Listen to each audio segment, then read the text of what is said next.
মীৰাবাইয়ে তেওঁৰ ভজনবোৰ কোনটো ভাষাত লিখিছিল? ক. হিন্দী ভাষাত, খ. ৰাজস্থানী ভাষাত, গ. উৰ্দু ভাষাত, ঘ. গুজৰাটী ভাষাত। শুদ্ধ উত্তৰটো হৈছে খ. ৰাজস্থানী ভাষাত। কুশল কোঁৱৰক ক'ত ফাঁচি দিয়া হৈছিল? ক. গুৱাহাটী কাৰাগাৰত, খ. যোৰহাট কাৰাগাৰত, গ.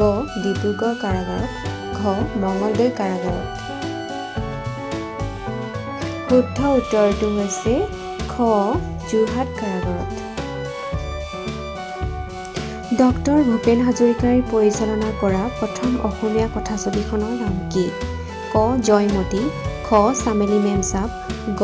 এৰাবাটৰ সুৰ, ঘ. ভানুমতী। শুদ্ধ উত্তৰটো হৈছে গ. এৰাবাটৰ সুৰ। অসমীয়া ভাষাত প্ৰথম ব্যাকৰণ ৰচোতাজন কোন আছিল? ক. হেমচন্দ্ৰ গোস্বামী, খ. ৰবিনচন, গ. হেম সৰস্বতী, ঘ. হেমচন্দ্ৰ বৰুৱা। শুদ্ধ উত্তৰটো হৈছে খ. ৰবিনচন।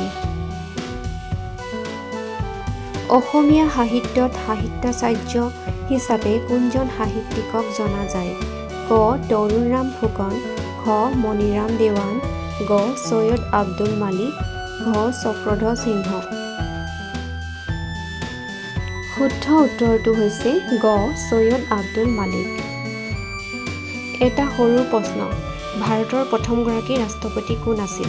জানেনে উত্তৰ? কমেণ্টত লিখক।